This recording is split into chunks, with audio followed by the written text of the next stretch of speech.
우리 옆에 계신 분과 다시 한번 이렇게 인사했으면 좋겠습니다. 하나님께서 당신을 지켜보십니다. 어쩌면 정말 위로의 말이 될 수도 있겠고 동시에 참 무서운 말이 될 수도 있겠죠. 예. 은혜의 축복의 말로 받아들이시기를 축복합니다. 제가 오늘 전사님께 자막을 드리지 않았습니다. 창세기 16장 가능하신 분들은 있어요? 왜 있죠? 어떻게 알고 있는 거야, 그래도? 우리가 1절부터 16절까지 다 준비되어 있으면은 한번 저와 여러분들이 한 절씩 교독했으면 좋겠습니다. 창세기 16장 1절부터 16절까지의 말씀입니다. 제가 먼저 읽겠습니다. 아브람의 아내 사레는 출산하지 못하였고 그에게 한 여종이 있으니 애굽 사람이요 이름은 하갈이라.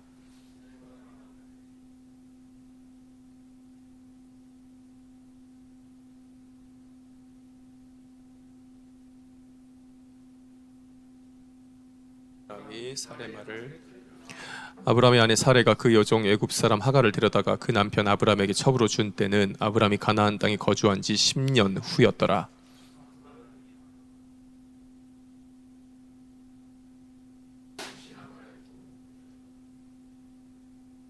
사레가 아브람에게 이르되 내가 받는 모욕이 당신이 받아야 옳도다. 내가 나의 여종을 당신의 품에 두었거늘 그가 자기의 임신함을 알고 나를 멸시하니 당신과 나 사이에 여호와께서 판단하시기를 원하노라. 여종은 당신의 수중에 있으니 당신의 눈에 좋을 대로 그에게 행하라 하매 사레가 하갈을 학대하였더니 하갈이 사레 앞에서 도망하였더라. 여호와의 사자가 광야의 샘물 곁 곧 술길 샘 곁에서 그를 만나 이르되 사레의 여종 하갈아 내가 어디에서 왔으며 어디로 가느냐. 그가 이르되 나는 내 여주인 사레를 피하여 도망하나. 여호와의 사자가 그에게 이르되 내 여주인에게로 돌아가서 그 수하에 복종하라.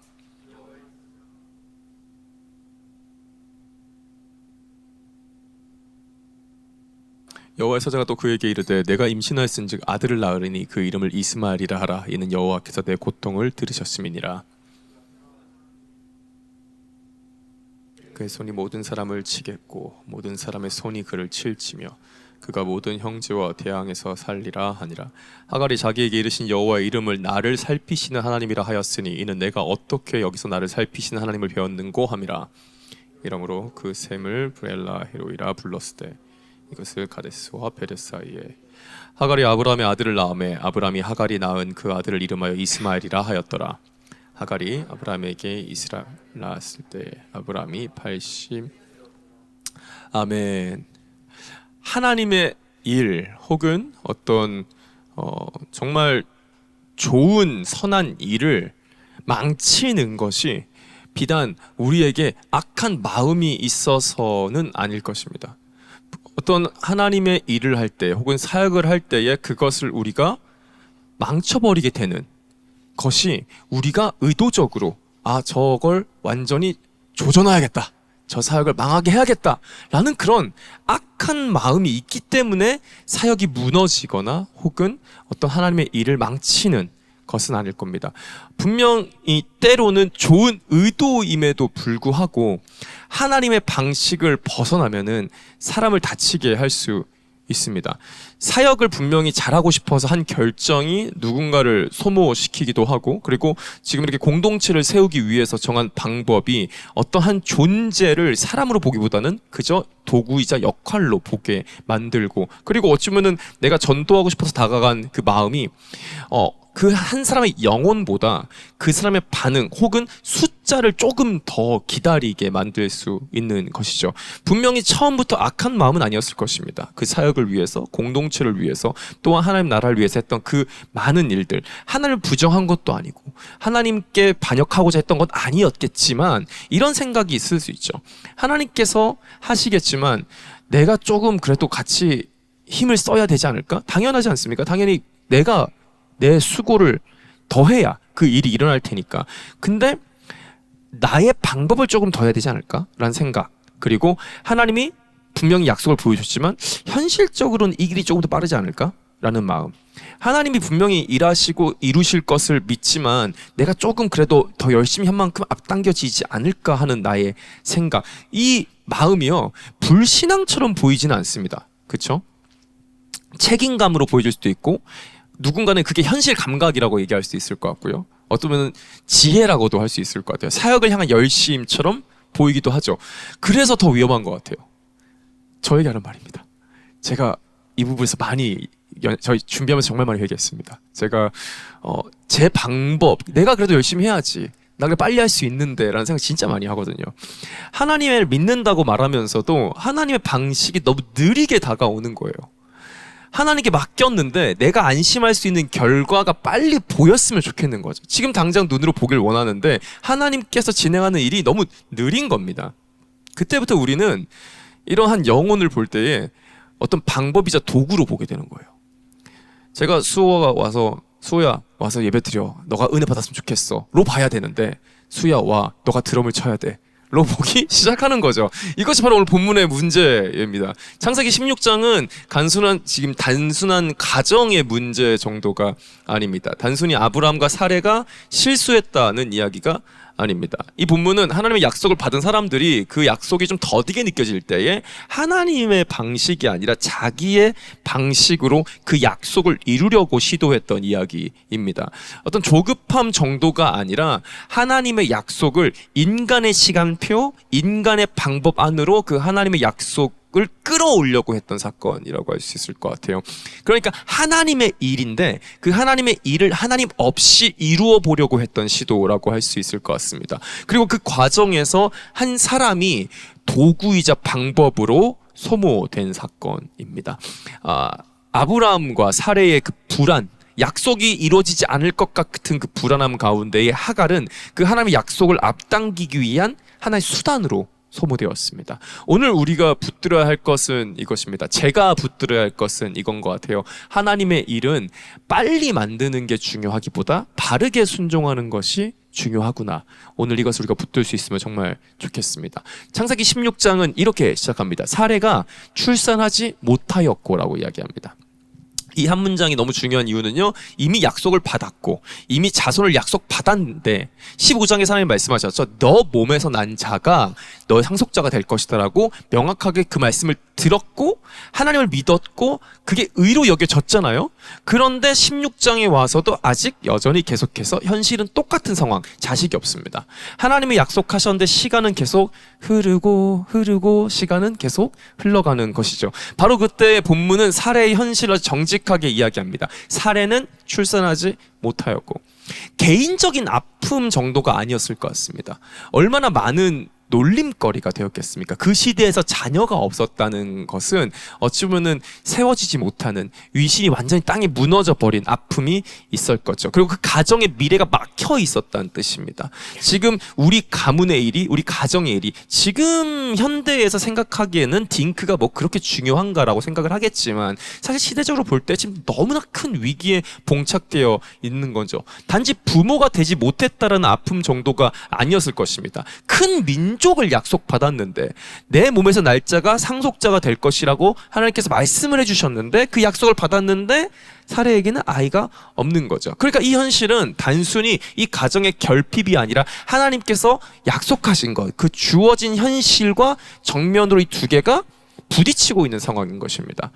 약속은 자손을 말하는데 현실은 지금 보여지는 게 뭐예요? 불임이 보여지고 있잖아요.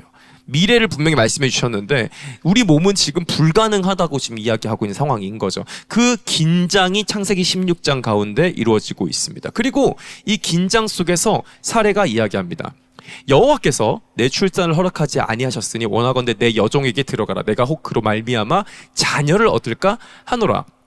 그러니까 지금 사레는 자기 종 하갈을 아브라함의 첩으로 들이면서 이제 자식을 얻겠다라고 이야기하죠. 우리 현대의 입장에서는 사실 이게 말도 안 되는 이야기겠지만 사실 고대 근동에서는 꽤나 빈번하게 성경에서도 또 추가적으로 많이 볼 수 있었던 내용입니다. 왜냐하면은 고대 사회에서는 아내가 아이를 낳지 못하면은 그 여종으로 말미암아서 그 상속자를 이어가는 방식이 존재했어요. 그렇기 때문에 그게 야곱의 가정에서도 반복되는 걸 보지 않습니까? 라헬이 자녀를 낳지 못했을 때 비라를 주잖아요. 그리고 레아가 자기 여종 실바를 줍니다. 그래가지고 그들을 통해 가지고 자식을 얻어서 후계를 이어가는 모습들이 고대 근동에서 흔한 게 있었죠. 그러니까 어떤 우리 인간적으로 상상할 수 없었던 어떤 괴상한 방법을 만들어가지고 지금 이 일을 진행하는 게 아니라요, 너무 현실적인 대안인 거예요. 그 시대에서는 그렇게 안 하는 게 바보라고 생각될 정도로 당연한 짓을 지금 하고 있는 것입니다. 그래서 사례의 지금 문제, 이 무서운 점은 말도 안 되는 죄악을 만들어서 저질렀다가 아닌 거예요. 너무 현실적이고 너무 당연하고 너무나 선택할 법한 방법을 택했다는 거에 지금 문제가 있는 겁니다. 그 방법은 당시 문화가 제공하는 너무나 현실적인 방법이었고 사람들이 보기엔 너무 합리적인 방법이었죠. 당연한 길, 빠른 길처럼 보였어요. 하지만 하나님의 약속은 오늘 우리가 봤듯이 당시 문화가 제공하는 방식으로 성취되는 것이 아니었던 거죠.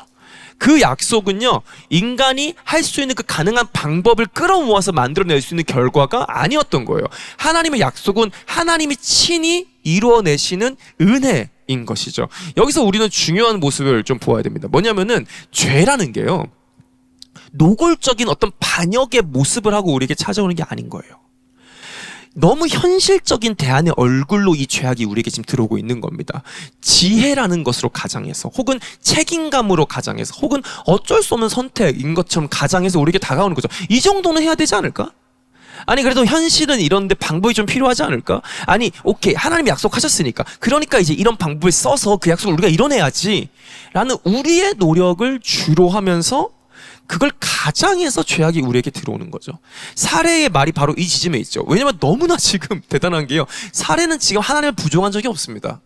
명확하게 하나님께서, 여호와께서 내 출산을 허락하지 아니하셨다라고 지금 여호와 이름을 이야기해요. 굉장히 신앙적이죠. 엄청 위대한 신앙 아닙니까? 지금 내 불임이요, 하나님께서 나의 태를 열지 않았기 때문이라고 신앙 고백을 하고 있는 거예요. 그러니까 생물학적 문제로 자기의 불임을 보지 않고 하나님과 연결해서 해석할 수 있는 신앙을 가지고 있었어요. 굉장히 신학적인 언어입니다. 근데 문제는 그 다음이에요. 하나님께서 닫으셨다며. 근데 왜 하나님께서 여실 때까지 기다리지 못하는 거냐고요. 하나님을 말하고 있지만 하나님의 방식을 신뢰하지 못하고 있는 모습인 거예요. 이 정말 무서운 모습이죠. 불신앙은요, 하나님을 전혀 모르는 사람에게만 있는 것이 아닙니다. 오히려 하나님을 말하면서도 우리는 하나님 없는 방법, 하나님 없이 그 방법을 만들고 찾을 수 있어요. 그리고 오늘 본문은 아브라함이 사례의 말을 들으니라라고 계속 진행이 돼요.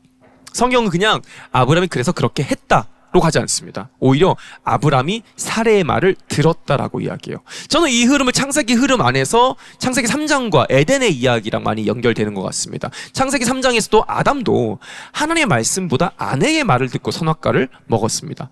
제가 저희 아내가 오늘 몸이 안 좋아서 안 왔는데 참 다행이네요. 아내의 말을 듣지 말라는 식으로 얘기하는 것은 아닙니다.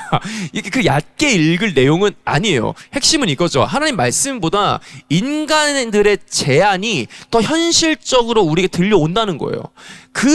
거기 하나님 말씀보다 옆에 있는 인간들의 방법과 그의 말이 더 귀 기울여지고 그곳으로 계속해서 내 귀가 쏠려간다는 겁니다. 창세기 16장에서 아브라함과 사례는 하나님 없이 지금 약속을 앞당기려고 해요. 하나님을 완전히 부정한 것도 아니에요. 다만 하나님 말씀을 자기 손 안으로 지금 가져와서 자기가 주무르려고 하는 거죠. 하나님이 정하신 경계를 넘어서 자기가 원하는 방식으로, 자기가 생각하기에 옳은 것으로 하나님의 것을 취하려고 해요. 그래서 사례와 아브라함의 문제는 하나님의 약속을 몰랐다는 것에 있지 않아요. 지금 약속을 알고 있는 거예요. 약속을 들었고 하나님의 이름도 알고 하나님이 일하셔야 한다는 것도 알고 있어요. 다 알고 있습니다. 이것도 엄청난 신앙이지 않습니까? 우리보다 훨씬 더 위대한 신앙임에도 불구하고 너무나 좋은 모습이겠지만 문제는 그 약속을 기다리는 자리에서 하나님의 방식보다 인간의 방식을 더 현실적으로 받아들였다는 것에 있는 거죠. 사례가 지금 이렇게 여겨요. 내가 그로 말미암아 자녀를 얻을까 한다라고 이야기하잖아요. 이 얻는다라는 히브리어 단어를 조금 더 깊이 들어가면은 세우다, 세워지다라는 단어로 연결이 돼요. 그러니까 단순히 아이 하나가 생긴다 정도로 끝나는 것이 아니라 지금 우리의 집이 세워지고 나의 미래가 세워지고 나의 이름과 위치가 다시 세워지기를 바란다라는 것을 내포하고 있어요. 근데 충분히 이해가 가죠. 아니 얼마나 오랜, 지금 나이가 꽤 많이, 이제 완전히 불임까지, 태가 닫혔을 때까지 아이를 가지 못한 상황에서, 그 시대에서 얼마나 자기 존재가 그 집안에서 무너지는 것 같겠습니까?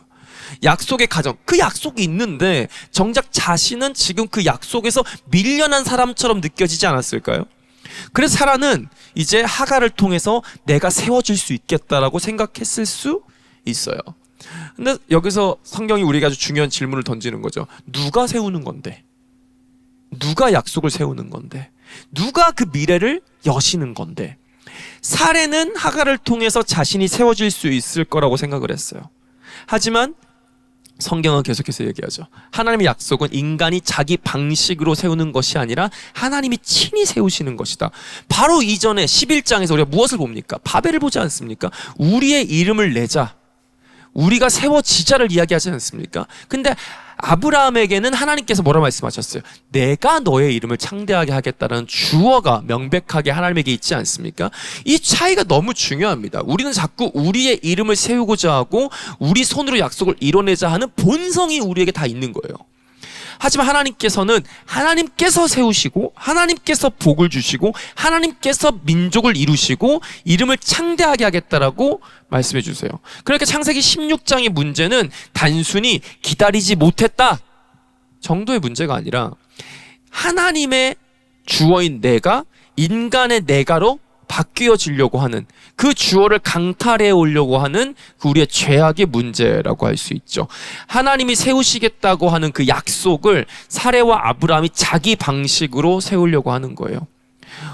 우리의 모습을 좀 적용시켜 봅시다. 우리는 하나님의 약속을 믿는 사람들입니다. 그렇지 않습니까? 그리고 하나님께서 분명히 이 땅을 사랑하신다고 믿습니다. 그리고 하나님께서 우리를 통해서 일하실 것을 우리는 믿습니다. 우리 공동체를 분명히 불러주셨다고 믿고 그리고 예배 가운데에 사람이 다시 회복되어져 살아날 것을 믿습니다. 근데 그 일이 조금 더디게 보이면은 우리 안에 다른 마음이 드는 거죠. 그래도 뭔가 빨리 해야 되지 않을까? 무언가 만들어야 되지 않나? 현실적으로 저 방법이 조금 더 빠르지 않을까? 아, 이대로 있으면 사람들이 좀 더 떠나가는 거 아니야? 이대로 있으면 결국 사람들이 실패로 보는 거 아니야? 그러니까 우리는 그때부터 하나님께 순종하는 사람보다는 하나님을 관리하려고 하는, 그 일을 관리하려고 하는 사람처럼 되는 거죠. 하나님의 약속 아래 우리가 있는 것이 아니라 하나님의 약속을 내 손 아래 두려고 하는 것입니다. 그러니까 조급함은 성격의 문제가 아닙니다. 조급함은 주권의 문제인 거예요. 내가 하나님의 시간 아래에 있는가? 아니면 하나님의 약속을 나의 시간 아래에 두려고 하는가? 내가 하나님 방식 가운데 있는가? 아니면 하나님의 일을 내가 안심할 수 있는 방식으로 바꾸려고 하는가? 그저 빨리 이루어지는 것이 중요하겠습니까? 하나님의 일이기 때문에 결국 하나님의 방식으로 이루어져야 할 것입니다. 하나님의 약속은 인간의 조급함 따위로 성취되고 완성되는 것이 아니라 하나님의 신실하심으로 성취되는 것이기 때문입니다. 근데 결국 사례는 하갈을 아브라함에게 줘요. 본문은 아주 이지하고 담담하게 기록되어졌고 시간이 지나갔지만 결국 가볍지 않은 장면일 것입니다. 그 시대에는 이게 당연한 방법이라고 해도 결국 하갈도 사람인걸요. 하지만 이 순간 하갈은 그들 사이에서 사람이 아니라 하나의 도구, 수단, 방법이 됩니다. 이 조급함의 무서움이 그건 것 같습니다. 제가 처음에도 얘기했던 것처럼 조급함은 사람을 사람으로 보지 못하게 만드는 것 같아요. 내가 조급하기 때문에 그 사람을 더 이상 사람으로 보는 게 아니라 하나의 도구이자 수단으로 그 사람을 바라보게 되는 거죠. 처음에는 분명히 좋은 명분으로 시작합니다. 그렇지 않습니까? 약속을 이루어야 하기 때문에, 가문이 이어져야 되기 때문에, 현실적으로 방법이 필요하니까. 아니 그냥 가만히 있을 순 없지 않아? 근데 그러한 좋은 명분 안에서 사람이 도구로 쓰이게 되는 것입니다. 우리가 사역할 때에, 제가 사역할 때에 가장 조심해야 될 지점이 저는 여기인 것 같습니다. 하나님의 일을 한다는 이름으로 사람을 사랑하지 못할 수 있는 거죠. 공동체를 세운다는 이름으로 여기를 숫자로 해석하려고 할 수 있는 거죠. 사람을 얻고 싶은 게 아니라요, 사람을 통해서 결과를 얻고 싶은 마음이 제 속에 있을 수 있는 거예요. 이게 아주 미묘합니다. 분명히 열심이자 사명감이자 좋은 것처럼 보여요. 하지만 그 중심을 깊이 들여다보잖아요. 그러면은 그 사람을 사랑하는 것이 아니라 그 사람의 반응을 통해서 내가 안심하고 싶은 마음인 거예요. 그 사람을 통해서, 그 사람을 사용해서 내가 원하는 결과까지 도달하고 싶은 마음이 그 중심에 있을 수 있는 거죠. 인간은요, 자기가 잘하고 있다는 증거를 계속 찾으려고 그래요. 내가 지금 잘 걸어가고 있나? 우리 공동체가 정말 잘하고 있는 건가? 살아있는 건가? 이 사역이 정말 의미가 있는 건가에 대한 확인을 우리 본성이 계속해서 하려고 합니다. 그때의 사람은 사랑의 대상이 아니라 증명의 재료가 되는 겁니다. 여러분, 우리는 옆에 계신 분 바라볼까요? 옆에 있는 분을 여러분 어떻게 바라보고 계십니까? 한 명이 제가 제일 중요하죠. 제가 여기 있는 지체들을 바라볼 때 과연 나는 경빈이를, 수호를, 유신이를, 인피를, 인성을, 저희가 가장 일을 많이 시키는 사람들이거든요. 정말 사람으로 사랑하는가? 아니면은 저 사람을 나의 어떤 사역의 도구로서 생각을 하고 내가 인지하고 있는가? 여러분 삶에서 한번 생각해 보십시오. 내가 옆에 있는 사람들을 내가 어떠한 시선으로 그 사람들을 바라보고 있는가? 나는 정말 사랑을 하고 있는가? 아니면은 내가 사랑하고자 하는 것을 위한 도구로서 그 사람을 바라보고 있는가? 여러분, 하갈이 그래서 임신하게 됩니다. 그리고 관계가 무너지기 시작해요. 본문은 말합니다. 그가 자기의 임신함을 알고 그의 여주인을 멸시한지라. 하갈도 죄의 반응을 보이죠. 그녀는 사례를 가볍게 여기고 사례는 분노합니다. 그리고 아브라함에게 이야기해요. 내가 받는 모욕은 당신이 받아야 옳도다. 관계가 깨어지기 시작합니다. 처음에는 결과를 만들기 위한 계획이었죠. 그렇죠? 문제를 해결하기 위해서 현실적인 선택이었어요. 근데 그 결과가 뭡니까? 평안입니까? 아니요. 이제 갈등이 일어나기 시작합니다. 그리고 아브라함이 이야기해요. 당신의 여종은 당신의 수중이 있으니 당신의 눈에 좋을 대로 그에게 행하라. 이게 성경 언어다 보니까 엄청 덤덤한데요. 이 말이에요. 네가 시켜가지고 했잖아. 그럼 네가 알아서 해야지. 네 종이잖아. 라고 지금 이야기하는 남편의 아주 무책임한 말이라고 보여집니다. 아브라함은 지금 이 일 중심에 있는 사람입니다. 가장 한가운데 있는 사람이에요. 근데 지금 갈등이 생겼어요. 근데 어떻게 합니까? 바로 뒤로 빠져버립니다. 그냥 싹 빠져버려요. 처음에는 사례의 말을 듣고 하갈을 취했죠. 근데 문제가 생기니까 어떻게 해요? 책임을 사례에게 돌리는 거죠. 어디서 보인 말씀입니까? 3장이랑 똑같죠. 하나님이 주신 저 여자 때문에 내가 먹었다 라는 거 똑같지 않습니까? 너가 보낸 사람이니까 내가 한 거지 네 맘대로 해라. 이게 인간이죠. 조급함으로 결정할 때는요, 결과를 기대하죠. 그죠? 잘 될 거야. 막 엄청난 그 뭔가 행복 회로를 머릿속으로 엄청나게 돌리지 않습니까? 근데 그 결정이 상처를 만들어낼 때 우리는 책임을 피하고 싶어하는 본성을 다 가지고 있죠. 어쩔 수 없었어. 그때는 그게 최선이었지. 상황이 그렇잖아. 그런데 하나님의 사람은 결과만 원하는 사람이 아니라 그 과정 안에서 생기는 모든 상처들까지도 책임질 수 있는 사람이어야 되는 것 같아요. 이게 정말 어려운 거지만 우리가 훈련되어야 될 부분입니다. 여러분, 우리가 하나님이 우리에게 주신 약속을 원하죠. 우리는 이 땅 가운데 정말 하나님의 이름이 드높아지고 예배하는 가운데 정말 많은 사람들이 회복되어지고 이곳에서 정말 많은 눈물이 흘려지고 하나님께 영광 올려지는 걸 보기를 원해요. 그리고 그 가정 가운데 분명히 갈등이 있을 거고 그 가정 가운데 분명히 문제는 생길 것입니다. 근데 우리가 그때의 어떠한 자세로 그 문제를 마주하냐에 따라서 우리가 얼마나 더 하나님께 쓰임 받을지가 결정되는 것 같아요. 우리는 그 가운데 오는 모든 갈등마저도 하나님의 약속을 위해서, 그의 나라를 위해서 안아낼 준비가 되어 있는 사람들입니까? 그게 준비가 되지 않았다면 우리는 확장되지 않는 게 나을지 몰라요. 우리는 그 상처마저도, 그 아픔마저도 우리가 끌어안아낼 수 있는, 그렇게 되어야 우리가 그 외부에서 오는 그 다른 사람들을 향한 우리의 넓이를 보여낼 수 있고, 그 사람들도 그곳에서 그 상처를 회복받을 수 있는 것이고, 과정까지 사랑할 수 있는 사람, 그리고 그 과정에 있는 모든 상처까지도 품어낼 수 있는 하나님의 사랑들이 될 수 있기를 축복합니다. 그리고 하갈은 도망쳐요. 사례가 계속해서 학대를 합니다. 그리고 광야로 도망치게 돼요. 근데 이 지점에서 여호와의 사자가 하갈을 만납니다. 하갈은요, 지금 중심의 인물, 그 하나님이 주신 그 약속의 중심에 있는 사람은 지금 아니었어요. 아브람도 아니고 사례도 아니잖아요. 계보를 이어갈 이삭도 아니고 그냥 이집트 여종이었단 말이에요. 근데 사회적으로 약하고 결정권 없고 계획 속에 그저 사용되어진 그 사람, 상처 입고 도망간 그 사람, 하나님이 아브람을 찾아가는 것이 아니라 지금 여호와의 사자를 통해서 하갈에게 찾아오시는 거예요. 그리고 물으시는 거죠. 사례의 여종 하갈아, 너가 지금 어디서 왔고 지금 어디로 가느냐? 몰라서 물으셨겠습니까? 하나님께서 지금 어떤 일이 일어나는지 모르고 지금 하갈을 계속해서 이렇게 추궁하시는 건 아니겠죠. 하갈에게 자기 일을 말하게 하시는 거예요.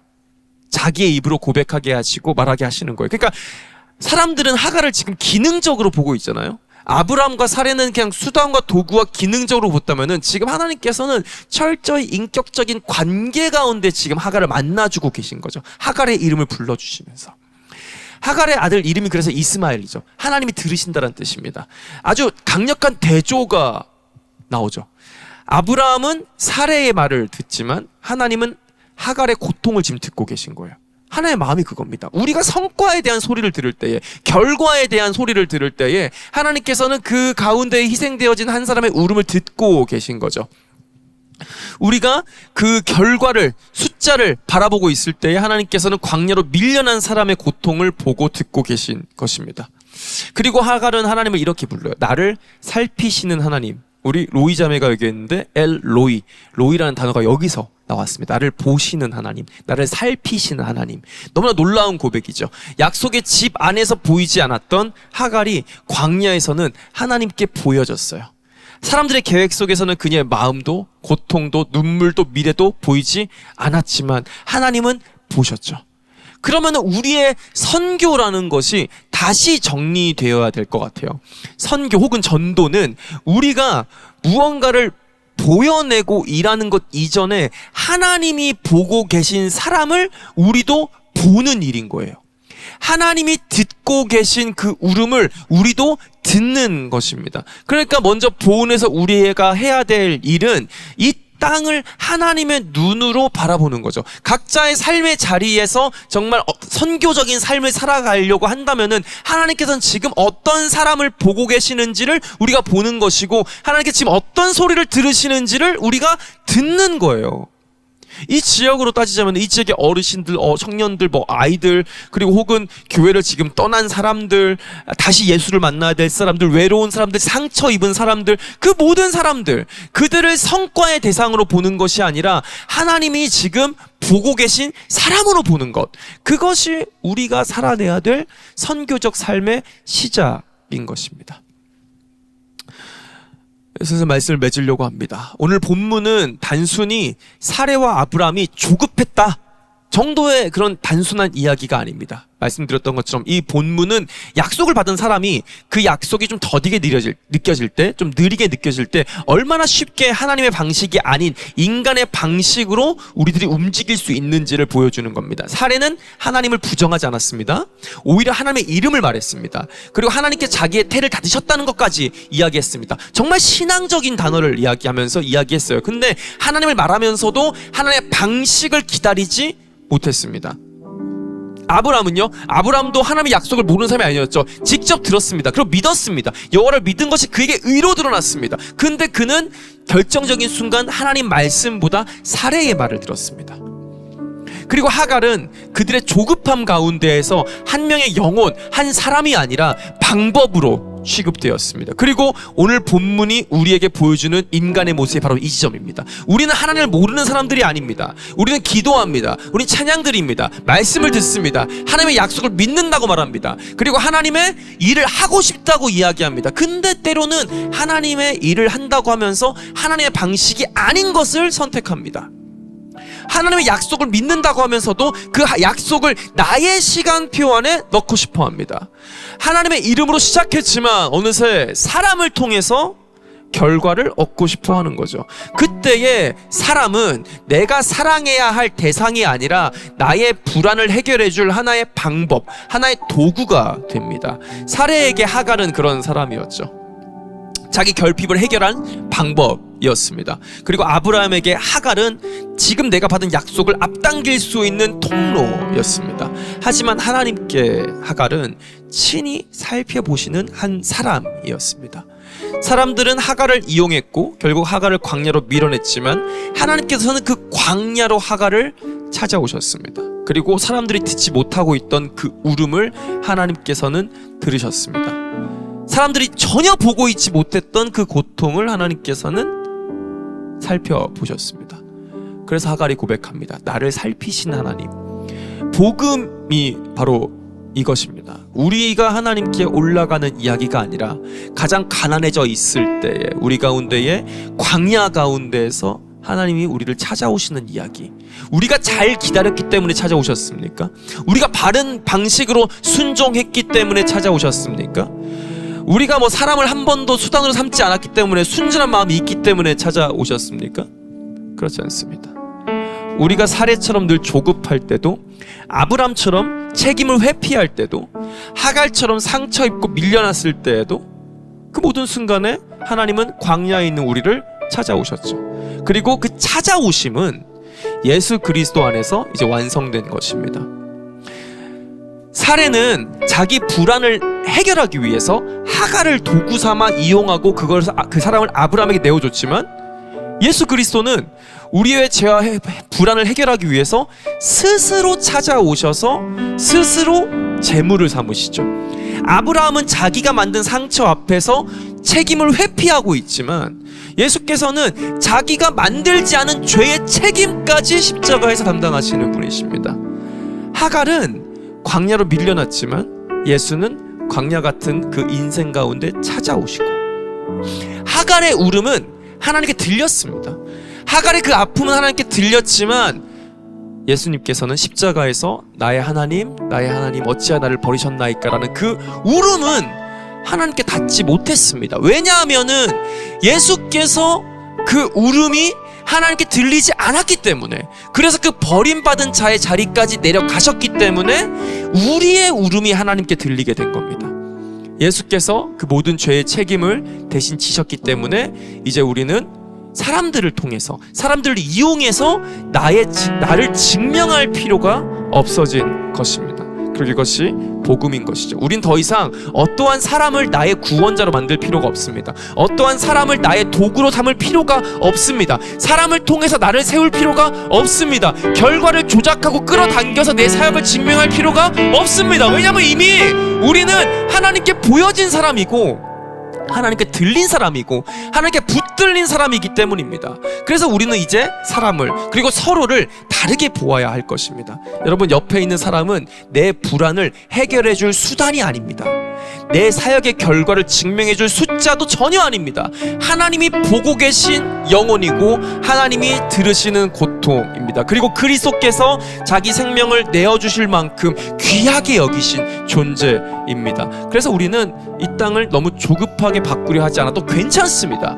그냥 오래 사랑하면 됩니다. 성과로 보지 말고요, 하나님의 시선을 가지기만 하면 되는 거예요. 숫자로 증명될 필요가 없습니다. 한 사람을 향한 그 사랑으로 살아내면 된 거예요. 공동체를 빠르게 세우려 하기보다 예수님의 방식으로 바르게 세워나가면 되는 겁니다. 우리는 앞질러 가는 사람들이 아니라 예수 그리스도의 뒤를 따라가는 사람들인 것입니다. 결과를 만드는 사람이 아니라 그 약속 아래 순종하는 사람들입니다. 오늘 말씀 우리에게 한 가지를 선명하게 남깁니다. 하나님의 일은 빨리 만드는 것이 아니라 바르게 순종하는 것입니다. 여러분, 빨리 보이는 어떤 그런 결과보다 하나님의 방식이 무엇인지를 계속해서 묻고 그 방식을 붙들 수 있기를 소망합니다. 사람을 통해서 우리를 세울 필요가 없습니다. 우리를 증명할 필요가 없습니다. 그리스도 안에서 여러분들이 이미 세워졌습니다. 그리고 그것이 모든 것입니다. 그게 전부입니다. 그 외의 것들이 무슨 가치가 있겠습니까? 예수 그리스도 안에 완성된 존재들에게 이 땅에 무엇이 더욱더 채워낼 수 있고 그에게 주어질 수 있단 말입니까? 사람을 성과로 보는 것이 아니라 하나님이 보고 계신 영혼으로 우리가 서로를 바라볼 수 있기를 축복합니다. 그리고 이 땅에서 앞질러 가려고, 빨리 가려고 하는 사람들이 아니라 예수 그리스도의 뒤를 따라가는 제자의 삶을 살아내는 우리들이 되기를 소망합니다. 빠르게 만들기보다 바르게 순종하는 삶, 예수 그리스도께서 먼저 걸어가신 그 길 따라 순종하며 살아가는 우리 모두가 되기를 축복합니다. 함께 같이 기도하며 나아갑시다. 우리 먼저 기도할 때에 우리가 그 결과를, 그리고 그 하나님의 약속을 빠르게 이루려고 했던 그 조급함을 회개하며 나아갑시다. 그리고 옆에 있던 사람을 그 성취를 위해서 도구로 삼았던 적이 있다면은, 그리고 내가 아직까지 사랑의 눈으로 그 사람을 바라보고 있는 것이 아니라 여전히 나의 사역의 결과로서 나를 증명하기 위해서 그 사람을 바라보고 있다면은, 하나의 영혼으로 바라보지 못하고 있다면은 그것을 회개하며 이 시간 먼저 주님께 기도하며 나아가기를 소망합니다. 함께 기도하겠습니다.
우리 다시 한번 기도할 때 우리 더욱더 그리스도를 간구하며 기도합시다. 여러분, 채워지지 않으십니까? 무언가를 채우고 싶으십니까? 무언가를 이루고 싶으십니까? 무언가 증명하고 싶으십니까?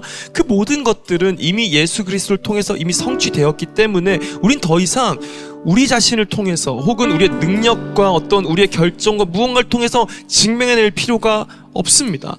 우리에게 필요한 것은 오히려 그 그리스도 가운데에 우리가 완전히 흠뻑 젖어드는 것이고 그 은혜 가운데 거하는 것일 것입니다. 우리가 어떻게 지금 살아가고 있습니까? 무엇을 바라보고 있습니까?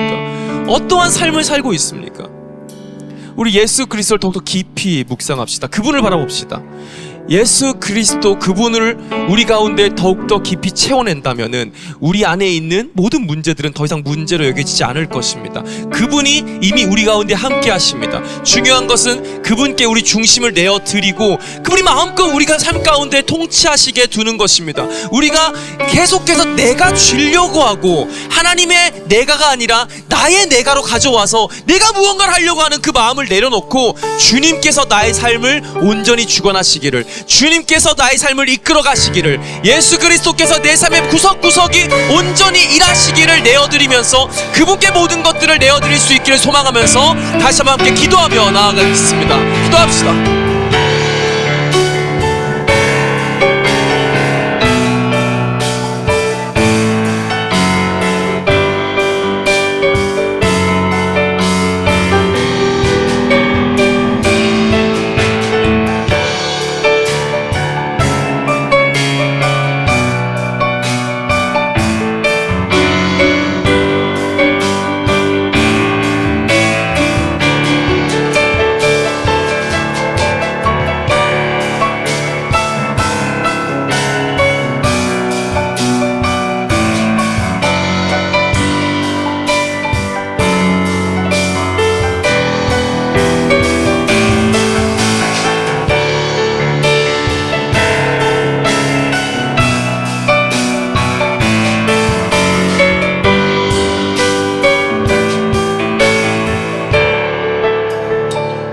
그렇게 마지막으로 우리 함께 예배하는 이 공동체와 이 땅을 위해서 함께 기도하기를 소망합니다. 우리가 이 땅 가운데에 사랑의 눈으로 서로가를 바라볼 수 있기를 소망합니다. 그리고 오래 기다릴 수 있기를 소망합니다.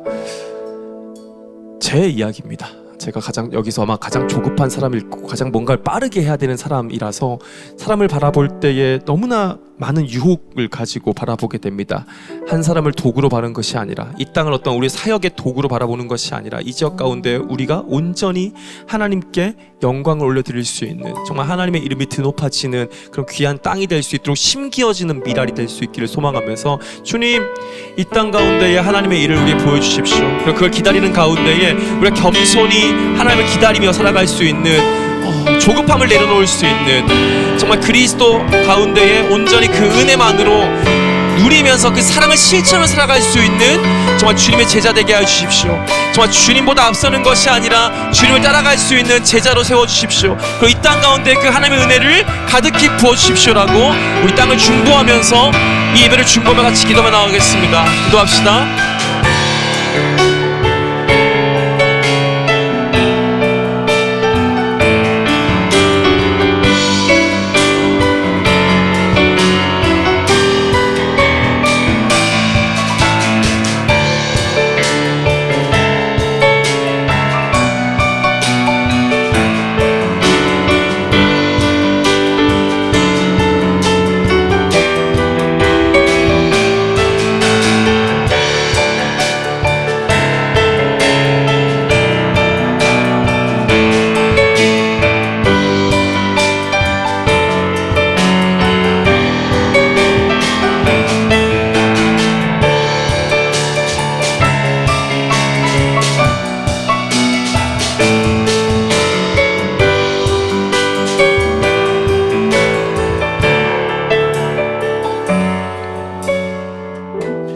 아버지, 우리가 조급함 가운데 살아가는 것이 아니라 하나님께서 우리 가운데 이미 이루신 그 그리스도의 평안으로 살아가는 사람들 되게 하여 주시옵소서. 아버지, 사람들을 바라볼 때, 이 땅을 바라볼 때에 우리가 어떤 도구자, 수단이자 방법으로 보는 것이 아니라 하나님께서 사랑하시는 한 영혼으로, 하나님께서 귀히 여기시는 그 땅으로 바라보게 하시고, 하나님의 시선이 있는 곳에 우리의 시선이 있게 하시고, 하나님이 들으시는 그 자리, 그곳을 우리가 귀를 기울이면서 계속해서 그리스도와 함께 이 땅을 사랑하며 살아갈 수 있는 자들로 세워주시옵소서. 그러한 예배의 모임이 되길 소망합니다. 우리가 그 사랑을 회복하는 시간이 되길 소망합니다. 그리고 이곳에서 우리만 회복되는 것이 아니라 이 땅을 회복시킬 수 있도록 이 세상에 나아가서 계속해서 그 자리에서 하나님의 미랄이 되어지는 우리 모두가 되기를 소망합니다. 지금 각자의 삶의 자리에서 계속해서 그 사랑을 실천하며 살아갈 수 있기를 소망합니다. 하나님 예수 그리스도께서 이미 이루셨기에 우린 더 이상 우리의 삶을 무언가를 통해서 증명할 필요가 없음을 압니다. 우리가 그걸 깨닫고 그 사랑을 그저 온전히 누림으로써 각자의 자리에서 평안 가운데에, 기쁨 가운데에, 그 사랑 가운데에 살아가는 우리 모두가 되게 하여 주시옵소서. 그래서 계속해서 무언가 조급함을 가지고 하나님보다 앞서가려고 하는 삶이 되기보다는 예수 그리스도의 뒤를 온전히 따라가는 그분의 제자로 우리를 세워 주시옵소서. 주님, 너무나 감사합니다. 그렇게 살아가기를 소망하오며 하나님 아버지의 사랑과 예수 그리스도의 은혜와 성령님의 함께하심이 주님을 따라가고자 하는 우리 모두와 영원히 함께하옵기를 간절히 축원하옵나이다.